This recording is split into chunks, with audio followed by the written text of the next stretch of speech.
assalamu alaikum bandiraɓe Oumar Dore ko mi salmini mon goto mo fof indi mum e yettode mum ko welanma mawɗo noon nde cuɓiɗa goppuɗa yimɓe ɓe ko garɗa yam aɗa nawno kam holko keewi leydi ndi mbeɗa salmini yimɓeɓe foof dendagal heɓorɓe heɗoyade déclaration men o kala ko ganduɗon ko timmani hen walla kala ko manque hen gandon ko neɗɗo way noon koɗo fadirano hen tan ko yo feew e tinmi e ɓandam ko nde ɗum keewi nde ko heewi waɗi am waylo waɗi am changement sabu ɗum sa ƴeewi nde ɗum keewi nde walla nde ɗum fuɗɗi arɗo e Sénégal mbiɗa sikki en dañi joni lewre naggam Oumar ɗum waɗi am waylo he ɗum jiiɓi kam no jiiɓiri kala ɓiɗɗo Sénégal naajo walla kala neɗɗo mo ganduɗa o ƴiƴam ne doga e ɓandu mum kono noon ko neɗɗo wawa dogde hoddiru ko yimɓe jaɓat Allah tan tinno ndento ko ɗum woni ko tiiɗi ko kono noon en tant que jibinande Sénégal jibinande Dakar jibinande kadi jidda caaroye kaw mo ganduɗa banlieue bomin goni o ko hunde fof kala ko wiyete ko miijete hen adda ñaw ngu ina heewi yiyede toon saabu wayno diƴƴi hen walla ko nandi hen ko ñawɗo somoto fof nana hen ina waɗa wonde ko yimɓe mbeɗa wondi hen kulol hulol eno yimɓe fof gondiri hen kulol hol ni kono noon fof yo yimɓe goppu tan e juuɗe Allah ko Allah addi ñaw ngu inchallah kadi maw nawtum eyyi ɗum kam ko hen wona et so noon ko yimɓeɓe ne tiiɗi kono ko hen wona saabu ɗum minenne kala komin jii ko ganduɗa ko amin jogui kunduɗe amin kaala amin jogui kadi bajjinaji gohɗi ganduɗa ɗi amin nela ɗumen e nder leeɗe he ko ɗum ligguiyaji mumen mbaɗane kalani yimɓeɓe kono minenne kadi amin jogui hen rôle uji ɗumin jouata saabu ɗum somin gari min tawi dental guila ɗo amen ɗon waɗi terrain ngaji football woni ballon kala hen bomin kalani sali min noddata autorité min ngala ni mi ala hen ni ya garta noddami tan ko commissaire mi haalata ɗum ɓeɗo noon ko wiya koko cali ɗum saabu ɗum ɗon wona rendinde ko rentinde yimɓe ñaw ngu ɗum noon so yimɓe fof tolnima ɗon tan mbeɗa sikki tan ko heewi ma iw hay e jamaji won jamaji ɗi ganduɗa ko min waɗi min ciblé somi yettima noon mi yahata ha to imam to walla ha to délégué de quartier o mi wiya ɗum wiyama jamaji mon ɗiɗo no juula mbaɗe feere gaari toon to joomen jaɓe teddugal ɗi mbati ƴewde gutilam guel no wayni hoyde garita caliɗo nene mi haalanto laamu to te ko nde mbanmi ɗum e jidde caaɗo kaw nde mi dañi hen réussir kewɗo terrain ngaji kewɗi gariti hen ɓe battini ka saabu coni otam tan yiyata ko sukaɓe doga ɗum noon ko yimɓeɓe kadi poti tinnade mballa jignaɓe surtout male sukaɓe yoɓe tinno mballa jignaɓe mi haala toujours e discours am min hade mi hodde hen saji kuuto fo tawtami ko nder jidda saabu ɗum ko yaade findini yimɓeɓe yo yimɓe ndento nguɗo ñaw ngu ganduɗa ngu Allah ne addi ɗum e aduna he hay goto anda a yiyata ñaw a nanata ɗum a joɗoɗa ɓo tan nana kaari wonde ɗum walla goɗɗo wonde ɗum hunde ko ganduɗa yiyata ɗum yimɓe poɗɗum ko dogde ɗum ko ala vaccination ala piqûre ala foɗɗere koko galleji docteur eɓe tan ko kaali ko ɗum woni ko toujours mbasi tomi yimɓeɓe yo ndento yo gonde laaɓal yo gonde laaɓal ɓaade ko ɗum tan yiya joni ko safrata ɗum ko ɗum noon yo yimɓe gonde laaɓal gonde e kadi gumde jiida yumma jiida baaba saabu ɗum kala ɗum ɗo ko telli ko e aduna he sa yi ɗum tan anda toon ko woni ko yimɓeɓe ko woppuɓe lawol ɗum noon yo yimɓe tinno garta e lawol Oumar Dore ko kalɗa ko gonga ha wi ɗo plateau ji mawɗi gonɗe aduna e safruji kono hewɓe mabɓe wona yo yimɓe naa ko mi wiyani noon kono hewɓe mabɓe feccere ne jalti ɗo henne ɗo principal walla séto walla ko nandi hen Dantec caggal nde jettuɗen président de la république e ɗeɗo peeje ɗe o ƴetti ɗe ganduɗa ɗe so pewjanoka ina wawno hande taw ñawu ngu hande tampini yimɓeɓe ha ko ɓuuri tampinde men ko kono mawlidi ndi wonno ko neɗɗo mi wiyanimo kanko ɓuuri président ji Afrique ɗi fof walla kanko ɓuuri monde o kono mo jeeya e meere yimɓe mbawi wadde mo félicité e ko waɗi ko e ko gouvernement o liggoto hen ko e ministre de la santé o waɗi hen ko e docteur eɓe Sénégal naɓe ko mbaɗata ɗo ko yimɓeɓe soɓe balliɓe seeɗa ɓe mbaɗi effort seeɗa ñaw ngu yaltat leydi wona dañde gonga ko won nodduɓeɓe ni mbaɗa mo félicité ko waɗi ko adande wonde o déclaration wi addani hay goto waɗi ɗo coow e leydi he ɓe goto foof ne wiya parti politique men mbaɗa hen politique ne mbiya ni kono noon hande o dañci gonga wona e Sénégal o dañci gonga koye nder aduna o dañci gonga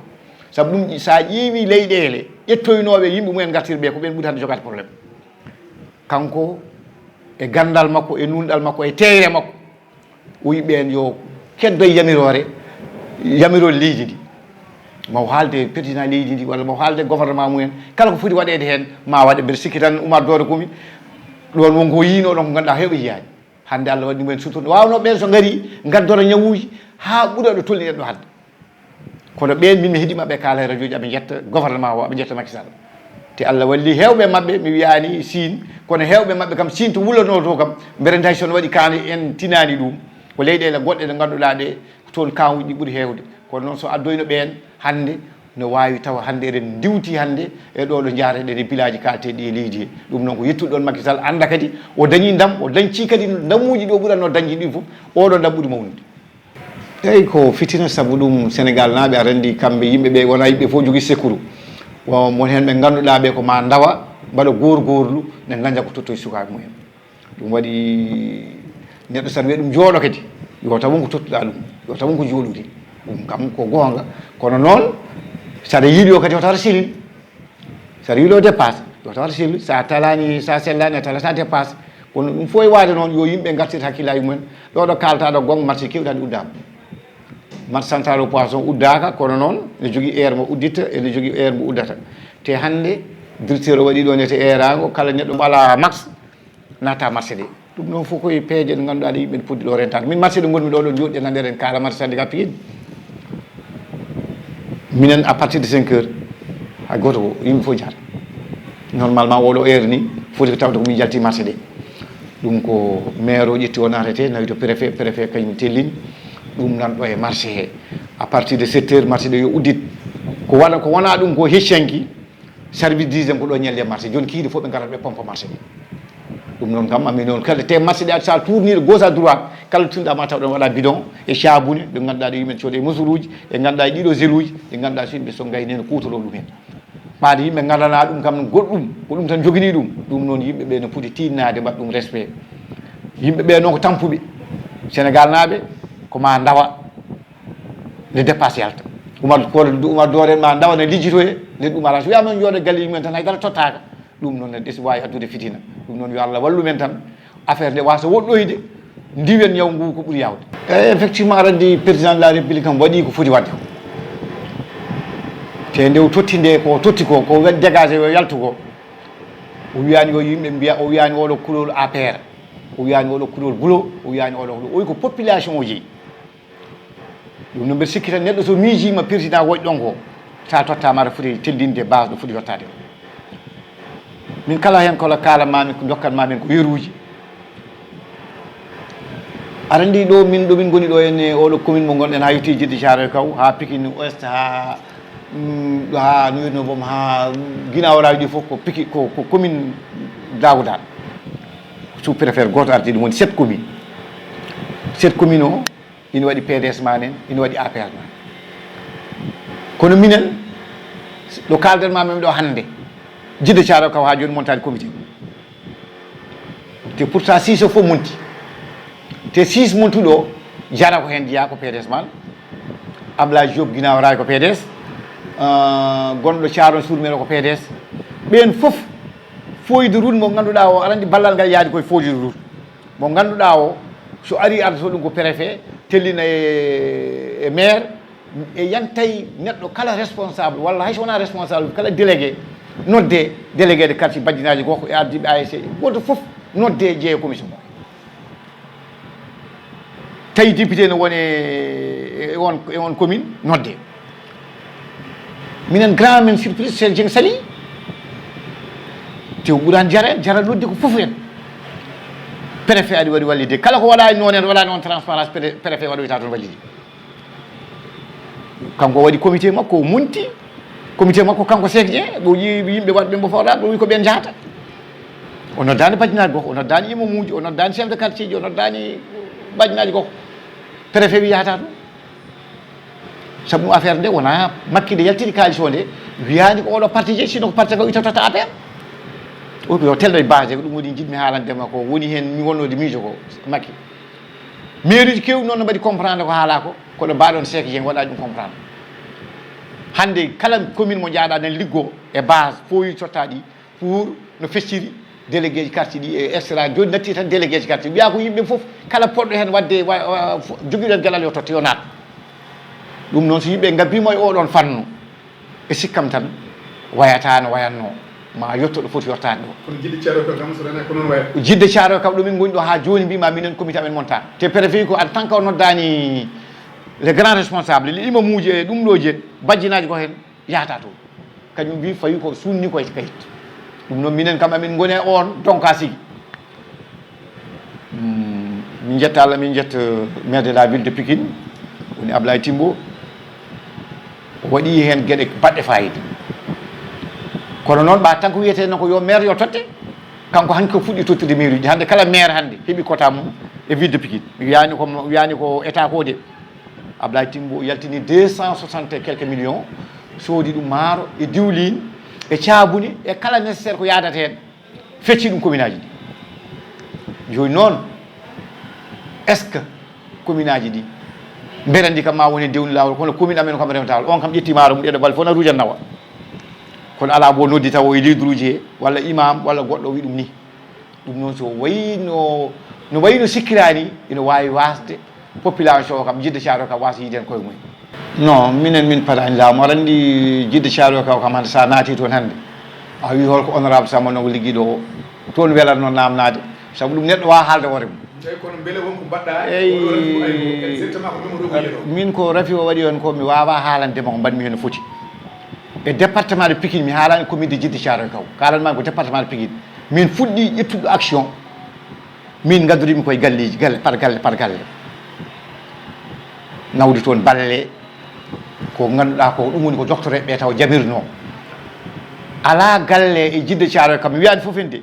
kono sa naati toon hande kala ko famɗi wiyata ka yawi kono kala ko min dañi e doole amen min tottima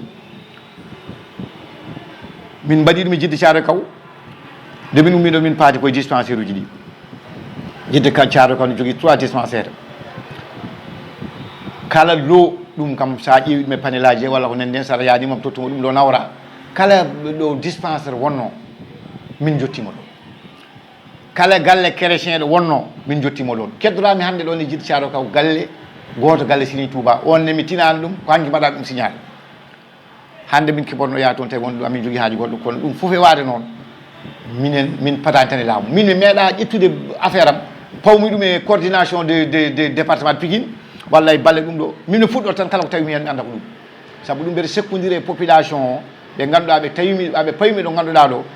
min hooram yahata ɓooy somi jooɗima mi anda mi wiya min ɓe holko jeeyam ɗum no waɗi ɗum waɗi de min jooɗaki min ngala hen kadi kul hulol kala galle amin jotto ɗon kala ballal komin jogui min jotti min nawto ɗum kam min mbaɗi ɗum e jidde caaroye kaw sa waɗi vérifié walla saɗa yaadema totta élément ji ɗi ganduɗa ko haalaka ɗo wona haala pebidaka ko hunde wonde eyyi wonata ko yimɓeɓe yo gartit hakkillaji mumen oto mbiya mbaɗa occasion ɗum ɗo ene ko tan Allah addi ko ñaw so wonano ñaw ngu ɗum ɗo yaltata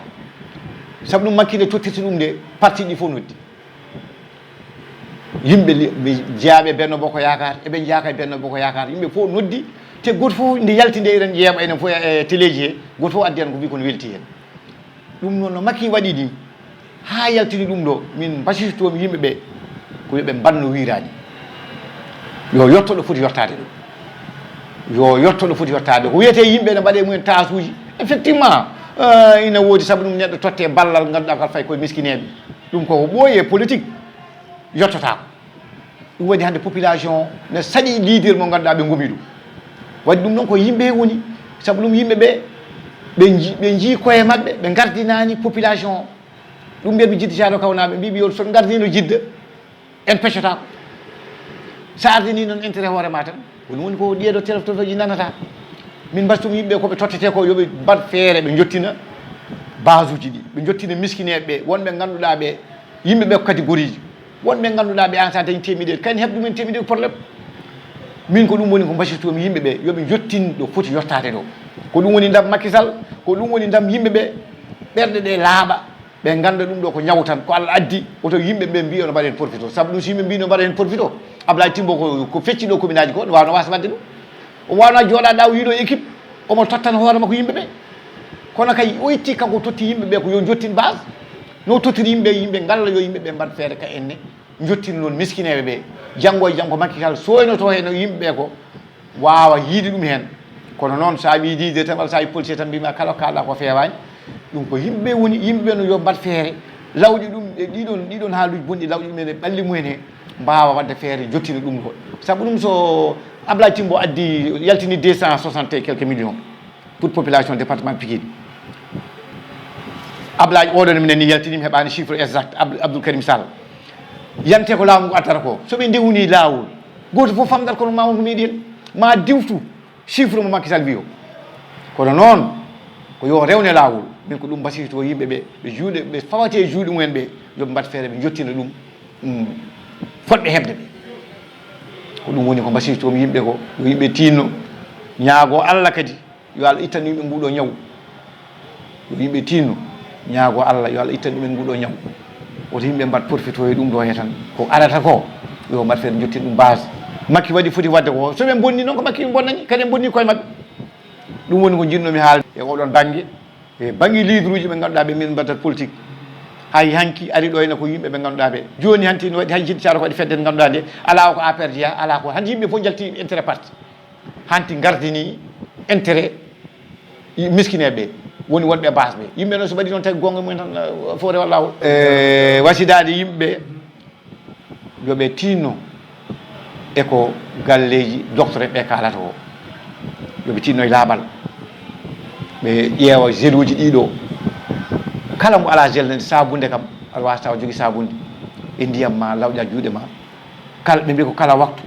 yo ñoom lawƴi juuɗe mum walla hayso wona kala waktu kam tinnoɗa e laaɓal tinnoɗe sukaɓeɓe Macky Sall uddirani école aji ɗi tan yo yimɓe goppe ne jaara dar gatta e beddaji hen